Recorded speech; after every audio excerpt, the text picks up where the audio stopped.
you for joining. Thank you for joining. Kita buka aja tuh gimana, Miss Karen? Yeah, let's just start it off. People will start joining. Oke. Kita mulai aja ya. Oke.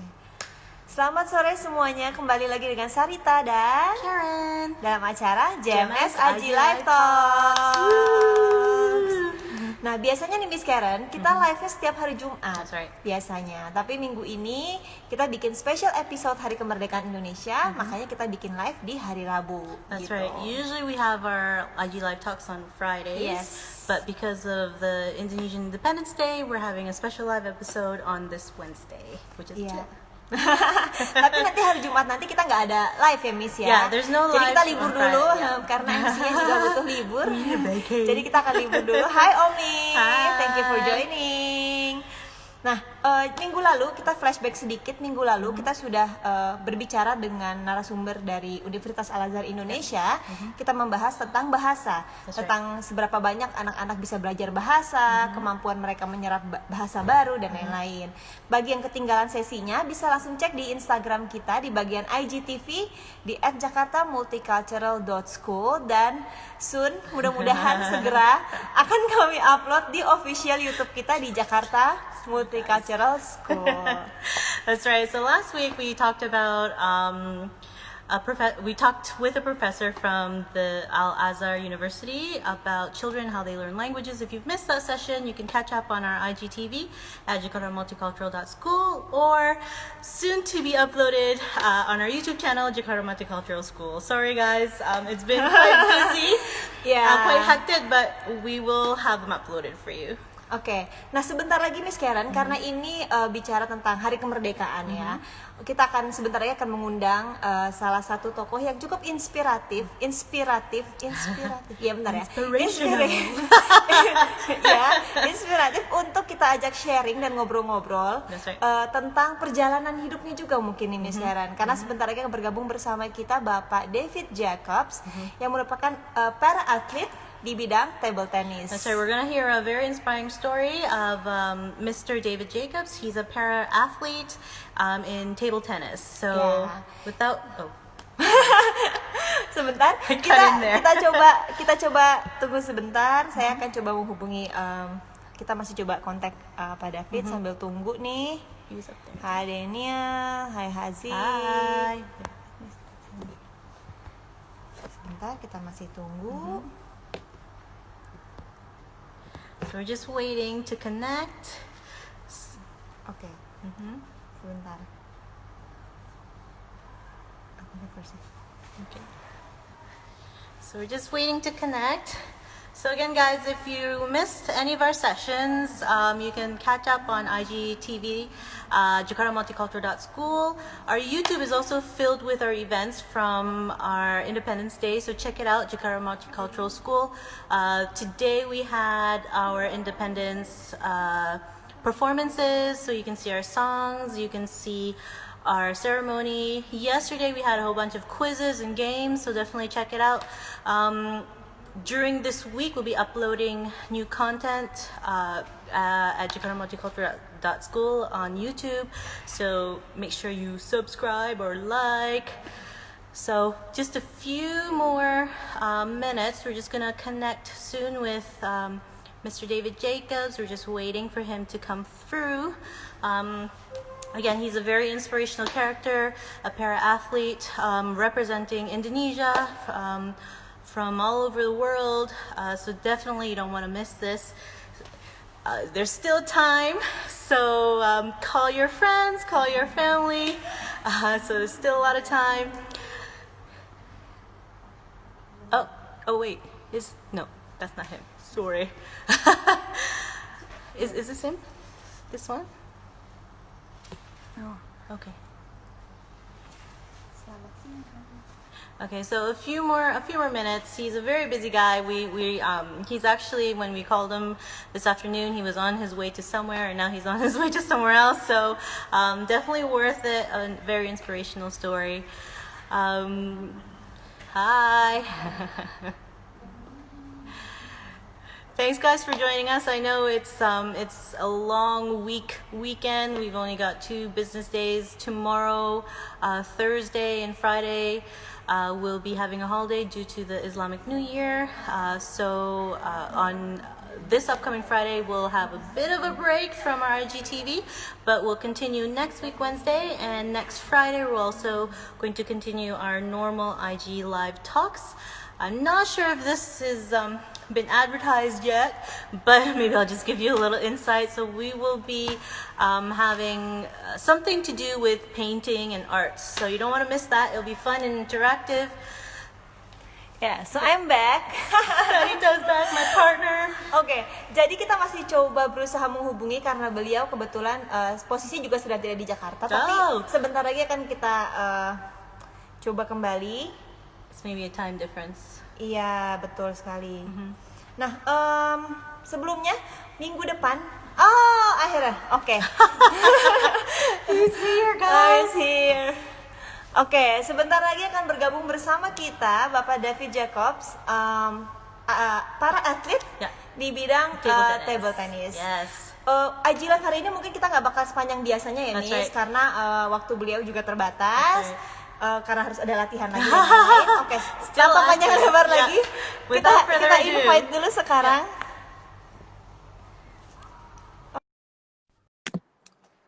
Sebentar lagi akan bergabung bersama kita. Halo Pak David. Hi, Mr. David. Halo. Ya. Aduh, akhirnya. Bentar. Oke, terima kasih banyak Pak David atas waktunya. Sudah bergabung kita hari ini. Thank you for your time. Kayaknya mungkin schedule-nya lagi sibuk ya Pak ya? Iya, soalnya ini lagi di Bali nih, ada persiapan pertandingan juga. Oke, lagi persiapan. Thank you for your time though, for giving us some time even though you have a busy schedule. Iya, sebelumnya nanti saya akan memandu acara sesi live-nya dalam bahasa Indonesia. Kemudian kita punya Miss Karen di sini yang akan membantu mentranslate ke dalam bahasa Inggris. Karena subtitle. Ya, karena kebetulan kita audiensnya ada parents juga ya, mamis biasanya yang pada nonton. Ada yang dari Jepang langsung, dari Malaysia, jadi kita sekali. Mungkin sebelumnya perkenalan dulu, sesingkat aja profilnya kepada para penonton. Ya, nama saya David Jacob, saya atlet tenis meja para tenis meja. Saya latihan tenis meja di usia 9 atau 10 tahun. Oh, wow. Dan sekarang usia saya udah 43 dan masih aktif di dunia tenis meja. Table tennis looks good on you. Oh no. Oh yeah. Please go on. So what made you want to learn table tennis at 9? That's very young age to learn. Kan muda banget tuh, usianya baru 9 tahun. Nah, dulu tuh kenapa Pak David memilih tenis meja gitu? Ya pastinya nggak sengaja lah, karena kan biasa anak-anak kan senangnya olahraga, main bola atau main apa. Tapi pas waktu itu orang tua kan tugas di Jawa Tengah. Jawa Tengah, di dekat rumah itu ada meja pingpong.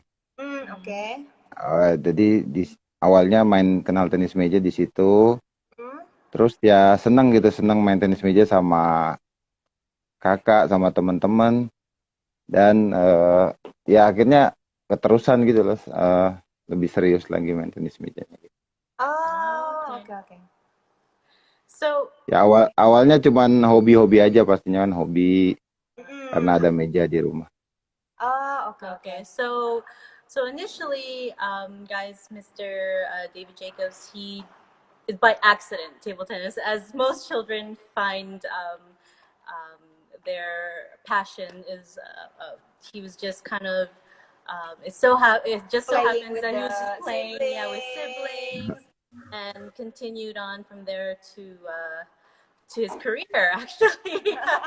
So how was your road from 9 years old and then making from a hobby to a career? How was the road from there to where you are now? Jadi dari umur 9 tahun mungkin kompetisi pertama mungkin bisa diceritakan sih kompetisi Yeah. pertama gimana, terus mungkin rasanya seperti apa gitu ya untuk terjun di kompetisi pertama. Jadi setelah saya main tenis meja itu kan saya kan punya keterbatasan fisik ya dari lahir ya, Hmm. tangan kanan saya. Terus orang tua ngelihat saya kok senang banget main tenis meja, terus Oke. hobi banget. Akhirnya orang tua sangat mendukung ya, sangat mendukung dicarikan pelatih untuk saya bisa lebih menekuni di olahraga tenis meja ini. Hmm. Setelah itu ya biasa kalau masih kecil kan ya pertandingannya mungkin mungkin 17-an antar RT atau antar Pertandingan RW gitu. awalnya ya. Iya pasti awalnya kan dari situ dulu. Terus ya bersyukur puji Tuhan bisa dapat hasil sih waktu itu ya. Dapat hasil, akhirnya tambah semangat lagi latihan. Akhirnya pas saya pindah di kota Jakarta itu baru orang tua mencarikan klub saya ya untuk lebih serius lagi berlatih tenis meja. Karena awalnya kan cuman pelatih, istilahnya pelatih di daerah aja ya, belum masuk klub. Jadi setelah itu baru masuk klub pada saat pindah ke Jakarta. Oh, oke. Okay, so Mr. Jacobs, he was born with a physical disability. Ya, However, his pursuit in his career definitely is thanks to the support from his family, from environment. First started in very small competitions, as most children do. 17 Agustusan. Yeah. Gitu ya, Mbak. ya, Competitions, maybe school competitions, and then later on, where his parents got a lot of maybe more formal training, table tennis, entered the more professional Iya, scene. ya. Terus saat itu kira-kira usia berapa udah mulai ikut di klub, terus mulai Iya. tanding di pertandingan yang Klub besar? klub so- itu kurang lebih usia 12 tahun ya, 12 tahun. Still young. Ya, 12 years old Ya, already professionally. enggak, maksudnya masuk klub dulu, masuk klub untuk lebih serius lagi. Eh, Terus saya kan masuk klubnya itu latihannya dengan orang-orang yang umum ya, bukan orang-orang yang disabilitas gitu. Ya jadi memang eh, berkecimpung dulu di olahraganya, walaupun saya ada disability, tapi dengan orang-orang yang umum, saya berkompetisi dengan mereka. Ya panjang ya ceritanya sampai waktu itu latihan terus sampai mungkin ada pertandingan se-DKI untuk kelompok umur usia 15 tahun ke bawah. Ya saya bisa dapat juara ya. Akhirnya dari situ ya terus latihan lebih semangat lagi sih untuk di tenis mejanya. Oke, berarti kompetisi pertamanya itu dengan orang-orang umum. Iya dengan orang umum, bukan orang dengan orang disabilitas. Okay, so Mr. Jacobs started training or formally training at age 12 years old. 12, yeah. Yeah, at 12 years old, and he trained and competed with normal, quote unquote, normal athletes. Yes. With no physical disability, which is very commendable. Yeah. So how did you find it?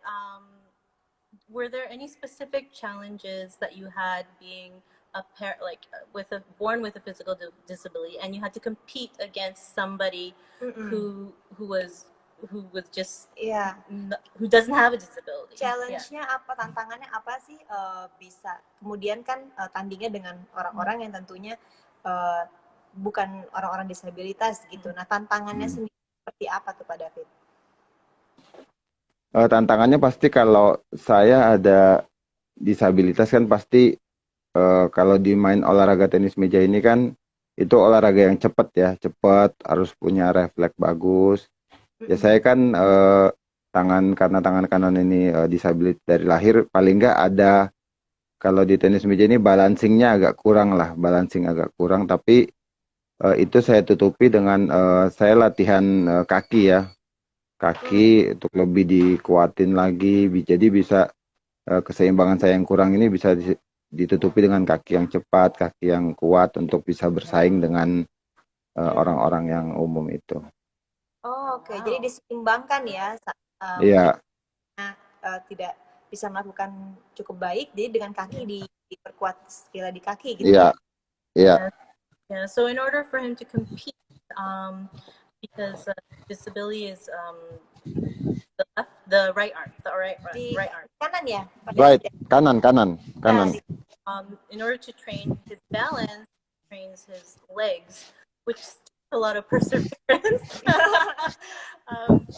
Yeah, so that's how he trains with, in the normal competitive world.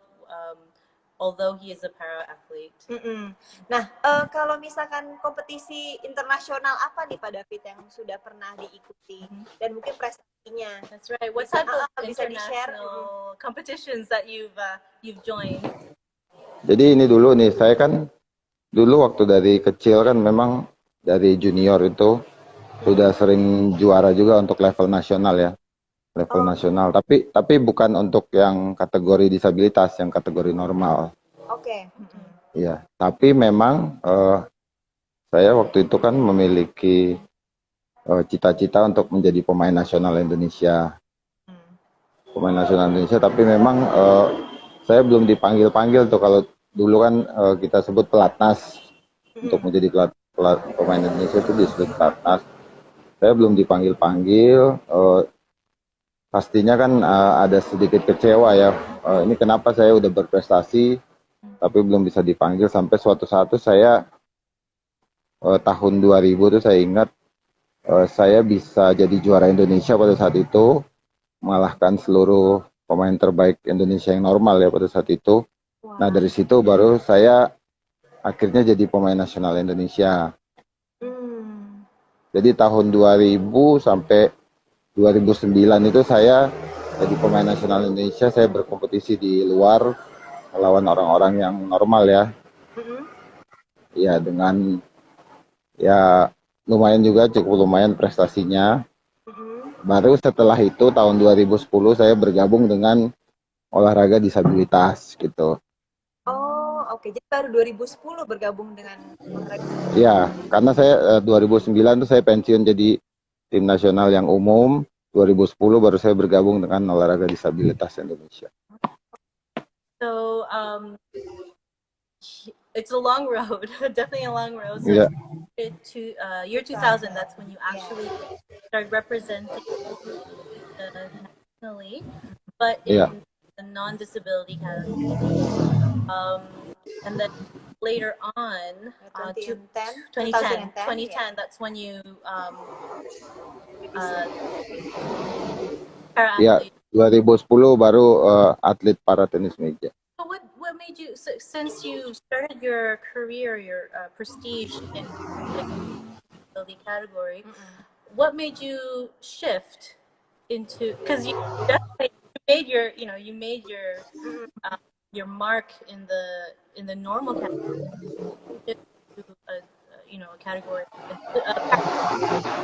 Jadi kan sampai 2009 terus kemudian Pak David. Terus apa yang memotivasi Pak David akhirnya dari kategori normal terus masuk ke kategori yang disabilitas gitu. Ya, jadi gini, saya kan waktu jadi pemain yang waktu itu bersaing dengan orang-orang umum, saya punya cita-cita ingin ikut Olimpiade. Ingin ikut Olimpiade, tapi memang nggak kesampaian. Nggak kesampaian. Jadi pada tahun 2000 sampai 2009 itu prestasi saya terbaik paling level Asia Tenggara. Level Asia Tenggara untuk yang umum. Itu Pak David yang di Asia Tenggara? SEA Games gitu, saya bisa dapat medali. Ya, jadi level terbaik saya prestasi untuk umum tuh negara, sedangkan saya memiliki cita-cita kan ikut Olimpiade. Dan juga pada tahun 2009 itu kan sudah banyak atlet-atlet muda yang lebih bagus juga. Akhirnya saya ingin 2010 bukan ingin, maksudnya setelah saya tidak di tim nasional yang umum, ada teman mengajak Fit, kamu harus masuk di olahraga disabilitas, karena karena kamu bisa berprestasi sampai di dunia gitu dia bilang. Karena kan kalau di disabilitas kan tingkat persaingannya tidak seberat dengan yang di Iya. umum gitu. 2010 itu saya mulai masuk ke olahraga disabilitas gitu. Karena saya targetnya tuh pingin sampai berprestasi di level dunia gitu. Oke. So the reason is that your goal was, yeah, to worldwide prestige. Ya, Before that, you had only reached up to Southeast Ya, Games, SEA right? Games. Which ya. is still prestigious. but definitely difficult. So Mr. David wanted to be part of the Olympics, and the way to do that, as per his friend's suggestion, is to join the Paralympics. So his goal came into becoming a pro. Kemudian setelah bergabung dengan tim para, kompetisi, apakah memang peluangnya jauh lebih besar untuk bertanding? Ya pasti ya, Opportunities. pasti ya karena saya kan kalau waktu di para itu kan saya berkompetisi dengan orang-orang yang punya disabilitas juga kan. Jadi peluang untuk juara itu kan lebih besar karena tingkat persaingannya tidak seberat waktu saya yang di umum. Tapi memang awalnya saya masuk ke para itu kan memang awalnya olahraga para ini, Paralimpik ini di Indonesia belum terlalu diperhatikan. Belum terlalu diperhatikan oleh pemerintah. Waktu itu saya masih cari cara lah bagaimana untuk saya bisa masuk sampai ke Paralimpik waktu itu. Jadi 2010 sampai 2011 itu saya mencari sponsor sendiri ya. Mencari sponsor sendiri untuk saya bisa turnamen keluar karena sebelumnya belum ada atlet tenis meja Indonesia yang bisa lolos sampai ke Paralimpik ya. Ya. Waktu itu ada Olimpiade, target saya ikut Olimpiade yang di London tahun 2012. Nah setelah Olimpiade itu kan ada Paralimpik. Ya saya mengikuti event-event para table tenis di luar. Akhirnya saya bisa beberapa kali bisa juara. Akhirnya saya lolos untuk Olimpiade itu, yang di Paralimpik London itu. Oke. Itu tahun berapa Pak David? 2010-2011 itu saya mengikuti banyak turnamen para di luar untuk bisa lolos ke Olimpiadenya. Ya, untuk lolos. So definitely, dan pada saat Olimpiade saya lolos, bersyukur bisa dapat medali perunggu pada saat itu di Paralimpik London. Dan itu bersyukurnya itu sejarah ya karena belum ada atlet yang disabilitas Indonesia yang sebelumnya bisa dapat medali di Paralimpik gitu loh. Jadi itu yang pertama kali. Prestasi pertama Indonesia Iya. Iya. Untuk Paralimpik ya. Iya. Wow. Untuk semua cabang ya. Untuk semua cabang. Oke. Semua cabang itu belum pernah ada yang dapat medali. Jadi saya pertama kali dapat medali di ajang Paralimpik. So definitely moving into the para category definitely opened up a lot more opportunities because you're competing on the same level with Yes. other students with disabilities. You're the first to win any prestige in the Paralympic Yeah. for Indonesia. So you're the first in this category. Yes. So it takes a lot of determination. Definitely, you start off with. Do you have any tips for anyone who has some sort of disability, physical, anything, for them to reach their goals? What kira-kira untuk mungkin orang-orang yang punya kondisi serupa atau masih anak-anak muda di luar sana yang punya kondisi serupa untuk bisa mungkin meraih mimpinya ya, apapun atau ada tipsnya nih Pak David? Ya tipsnya pastinya jangan mau kalah dengan keadaan ya. Jangan mau kalah dengan keadaan. Saya juga waktu dulu kan awalnya pasti ada perasaan minder, rendah diri karena dengan keadaan ini. Cuman pengaruh sekali lingkungan ya, motivasi dari keluarga, lingkungan. Kadang-kadang ada anak yang disabilitas itu kan malah mungkin dibully, diejek, itu mereka malah jadi down gitu loh. Tapi pengaruh keluarga, lingkungan itu penting sekali yang terus memotivasi agar saya terus semangat ya. Jadinya yaitu pertama jangan kalah dengan keadaan, dan terus saat ini saya merasa bahwa dulu kan saya dilahirkan seperti ini, saya anggap ini kan kekurangan, kelemahan, tapi justru pada saat ini saya merasa ini bukan kelemahan saya lagi, tapi justru ini kekuatan, kelebihan saya gitu loh.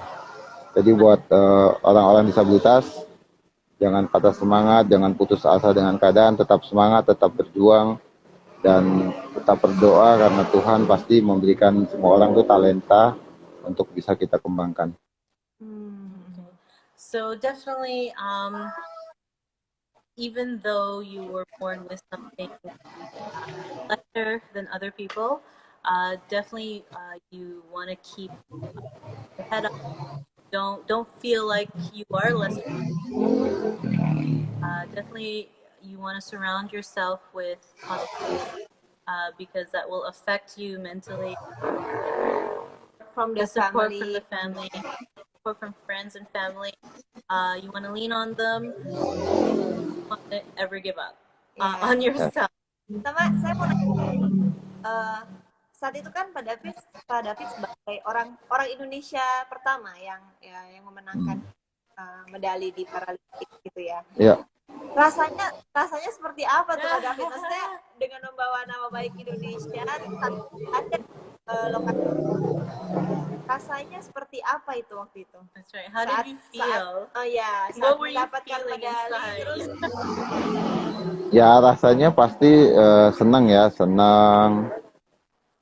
ya bangga juga karena bersyukur juga ke Tuhan karena kerja keras selama ini itu bisa tercapai gitu ya, Tuhan izinkan tercapai.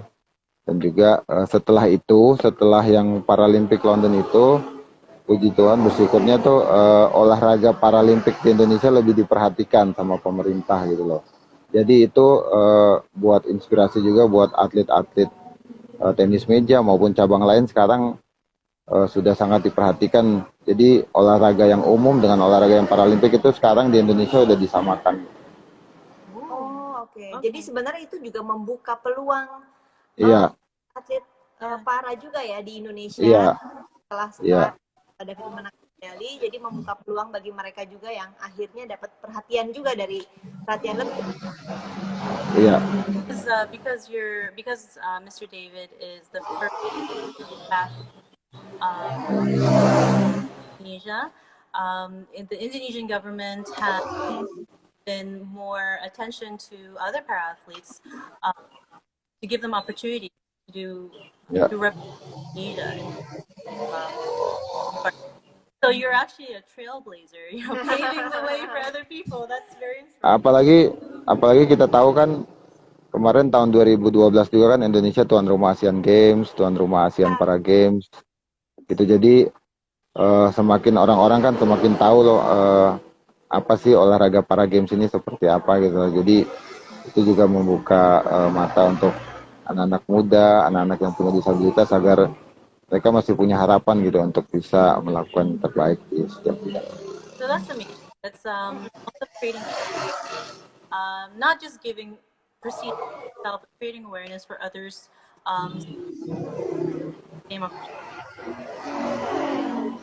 Belakangan ini sekarang lagi ada kompetisi yang mungkin sedang dijalankan atau gimana? So what have you been doing? Jadi di masa pandemi ini kan saya tetap latihan walaupun dengan mungkin nggak rame-rame seperti biasanya ya, agak dengan teman-teman aja.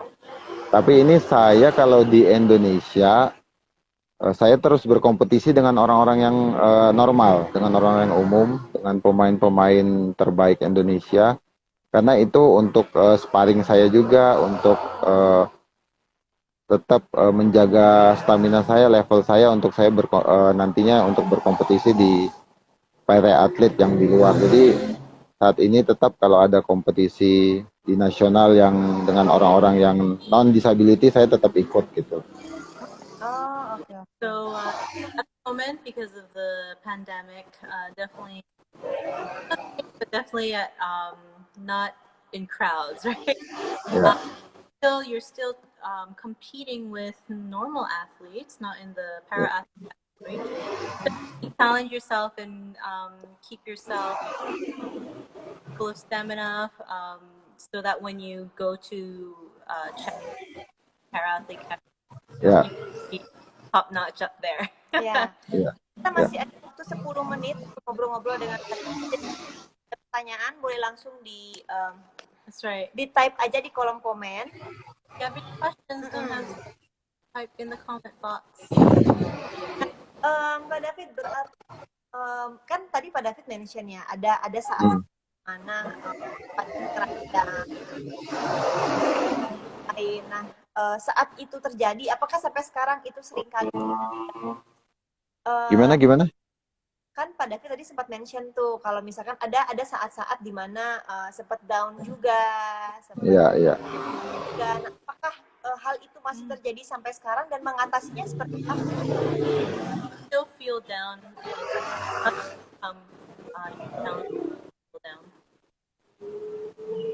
Jadi waktu saya sebenarnya saya dulu kayak kecewa aja ya, saya waktu berprestasi di junior, tapi kok saya belum dipanggil untuk masuk ke tim nasional ya, sedangkan yang teman-teman saya, angkatan saya itu sudah dipanggil semua gitu yang selevel dengan saya, tapi saya cuman mendengar kabar sih ya, karena tangan saya seperti ini gitu, jadi saya nggak dipanggil. Tapi awalnya kecewa, tapi lama-kelamaan orang tua, keluarga, pelatih juga terus memotivasi agar terus semangat ya, kamu harus menunjukkan bahwa kamu memang seorang atlet, harus juara gitu loh. Jadi harus dibalas dengan prestasi gitu loh. Kalau udah kamu berprestasi, pasti ya orang pasti kamu akan jadi tim nasional gitu. Jadi memang Ya akhirnya memang benar jadi orang sekitar ya. Iya. So Akhirnya saya jadi juara pada saat itu. So definitely motivation from friends, family, the environment, definitely affect the way you feel about go forward. Dan saya ada juga nih, saya waktu tahun 2001 waktu saya baru pertama mewakili Indonesia keluar, kan saya berkompetisi dengan orang umum di luar negeri. Nah itu saat itu waktu awal-awal itu ada perasaan minder, rendah diri dengan keadaan saya ya, keadaan saya sehingga saya normal atau normal. Oke. Kan karena saya tanding di luar negeri, berkompetisi dengan orang-orang luar, mungkin orang-orang ngelihat saya apa gimana, saya ada perasaan malu pada saat itu. Tapi waktu itu saya berkata pada diri sendiri, kalau saya terus begini, saya tidak akan bisa mencapai hasil yang maksimal gitu loh. Jadi kalah dengan diri sendiri kan akhirnya kan. Ya akhirnya saya terus semangat aja untuk selalu ya bisa melakukan yang terbaik, walaupun memang nggak semudah itu ya, nggak semudah diomongkan, prosesnya kan juga susah, ya, akhirnya bisa gitu. Betul. So definitely when you feel down, definitely think positive. You're also lifting yourself up to keep moving forward, to keep moving orang sekitar saja, tapi juga tentu dari diri ya Pak David ya, harus berpikiran positif dan lain-lain. Nah tapi pada saat itu tahun 2001 tadi ya Pak? Iya. Kompetisi pertama itu yang dengan orang sempat bawa medali juga, menang atau? Awal-awal ya enggak ya pastinya, awal-awal enggak. Sama ya. Iya, awal-awal enggak, tapi saya ya terus memotivasi diri ya agar karena saya waktu itu eh, tampil juga di bawah forum ya, di bawah forum nggak tampil dengan terbaik. Akhirnya saya setelah itu saya pada saat bertanding saya nggak usah lihat kiri kanan, saya fokus saja dengan diri saya berdoa, saya fokus. Kadang-kadang kan suka ngelihat dikit dulu orang ngelihat gua nih tangan gue seperti ini gitu, agak malu jadi minder. Tapi setelah itu saya fokus dengan diri sendiri. Pokoknya saya mau berjuang untuk Indonesia, melakukan terbaik. Kalau memang saya kalah, memang kalah dengan mengeluarkan kemampuan terbaik, begitu, bukan kalah karena saya malu atau kalah karena saya minder. Jadi kalah ya memang saya telah berjuang maksimal, kalah ya oke gitu loh. So definitely self determination and focus. So definitely focus during competition. Don't give up. So even though you lose, Yes. even though you lost your games, you know so that means you still have to keep moving forward until you finally are at where you want to be. Oke, pertanyaan saya sebelum kita tutup nih Pak David. Kompetisi, dari sekian banyak kompetisi yang Pak David sudah ikuti, kompetisi apa yang paling berkesan mungkin? Dan what's your most memorable competition? Pasti ada beberapa ya, ada beberapa. Kalau yang untuk umum itu, untuk yang level umum saya waktu itu yang tahun 2000 itu yang saya bilang saya bisa juara 1, mengalahkan pemain-pemain yang terbaik Indonesia pada saat itu ya dengan non disabilitas. Ya, itu yang paling saya ingat karena setelah itu kan saya langsung masuk tim nasional. Terus setelah itu waktu saya tim nasional umum, hal yang paling saya ingat tuh waktu saya juara ganda nomor 1 ya sama ada teman saya, Ion namanya, itu dapat emas. Nah, itu yang paling saya ingat untuk yang level umum. Tapi yang level disabilitas para table tennis ya pastinya yang tahun 2012 itu. 2012 saya dapat medali di London itu Paralimpik. Karena itu cukup bersejarah karena dengan mendapatkan medali itu banyak atlet-atlet yang lain tuh disabilitas yang lain berlomba untuk berprestasi juga. Setelah itu tahun 2018 kemarin, 2018 ASEAN Para Games di Indonesia, Jakarta tuan rumah, saya bisa dapat medali emas juga karena disaksikan keluarga ya, keluarga, orang tua, teman, ya pastinya senang banget. Iya, berarti baru-baru yang terakhir 2018 ini ya, berarti ya? Ya 2018. So starting from... Ini untuk pertandingan yang ini ya, yang bergengsi gitu ya. Oh iya. Soalnya pertandingan nanti selain itu soalnya ada banyak pertandingannya. Banyak banget saya ikut pertandingan. Kecil ya. So definitely the first memorable experience was the first time you had won the category of that made you be qualified to part of the national team. And then the second one was the parent. Yeah, definitely is because it's a historical that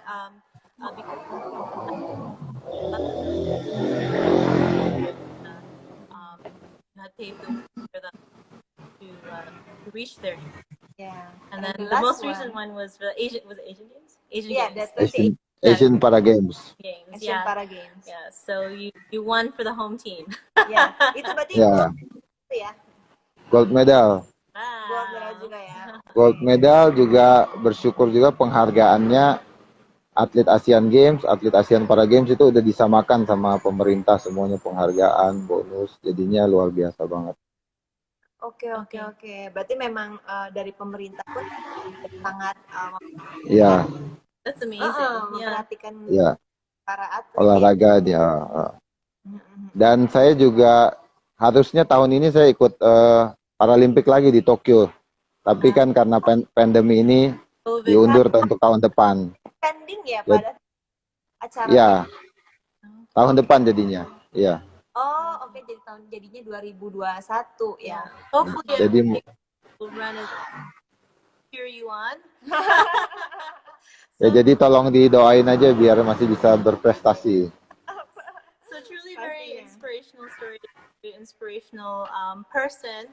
So before we leave, do you have any last words, any closing remarks? Ya, ada sebelum kita tutup Pak David, Pak David schedule-nya juga ada latihan lagi ya. Iya. Kira-kira sebelum kita tutup, mungkin ada pesan sebelum kita tutup acaranya buat penonton semuanya. Ya buat teman-teman mungkin yang menonton ini ya yang pastinya tetap semangat ya, tetap semangat, tetap berjuang. Juga saya nih melakukan tenis meja ini udah seperti profesi ya, profesi, hobi dan mendapat ya. Jadi hobi terus dibayar juga, jadi benar-benar sesuatu yang luar biasa ya. Asal kita konsisten terus ya. Yang pasti konsisten. Pada saat kita kalah itu bukan berarti gagal, tapi kita harus belajar terus dari kegagalan tersebut, kekalahan tersebut untuk ke depan lebih baik. Itu aja sih. Ya. Tetap semangat, tetap berjuang, dan tetap berdoa. Okay. Terima kasih. So keep moving forward, keep fighting, keep praying. When you fail,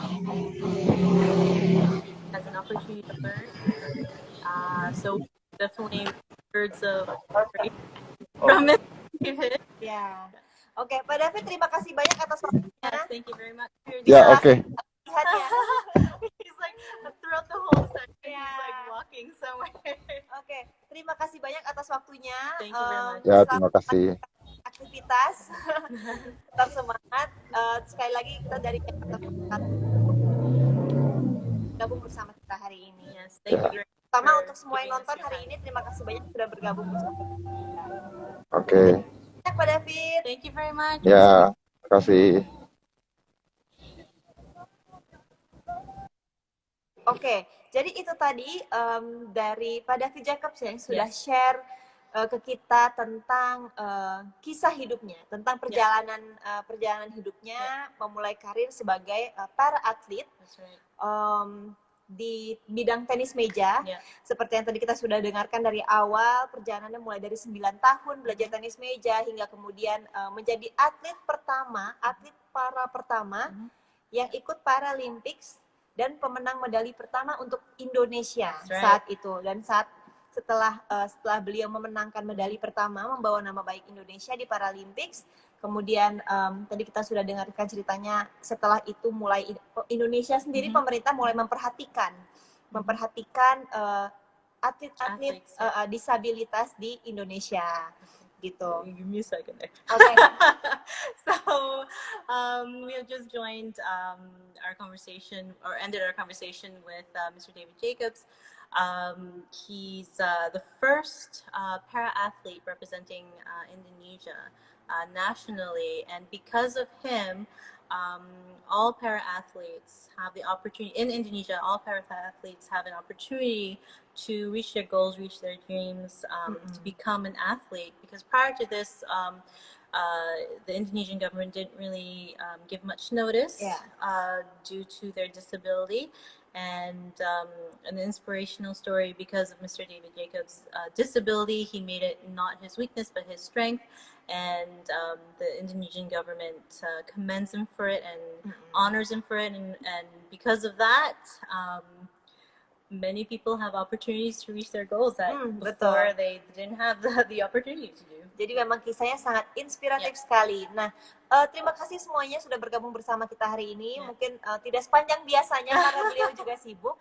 Tapi nanti bagi yang ketinggalan live-nya bisa langsung cek di Instagram kita di bagian IGTV di @jakartamulticultural.school, dan soon akan kita posting juga di official YouTube kita di Jakarta Multicultural School. That's right, guys. So we do apologize. It's not as long of a session as we usually do, but it's because Mr. David Jacobs, he's a very busy person, but we thank him because we got the opportunity to speak Yeah. with him.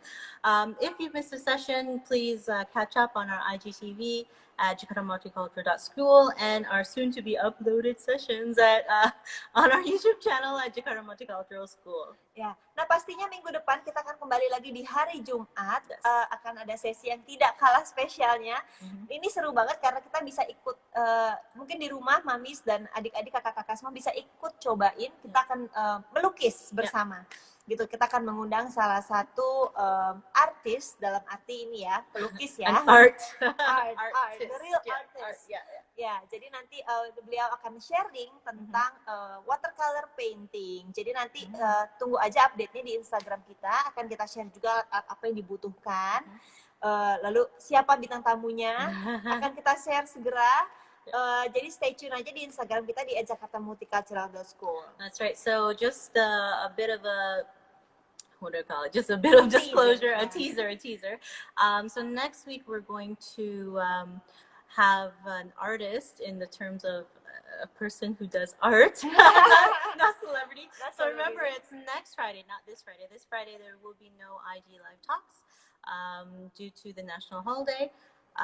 So mummies, if you're out there and you're interested in painting, this artist will show us how to do watercolors. So definitely it'll be an interactive talks next week. So have your paintbrushes and your paints ready, and we will see you next week. Oke, kalau gitu. Sekali lagi terima kasih banyak yang sudah bergabung bersama kita. Thank Terima you. kasih atas waktunya sudah bergabung. Sampai ketemu minggu depan. See you. Bye. Bye.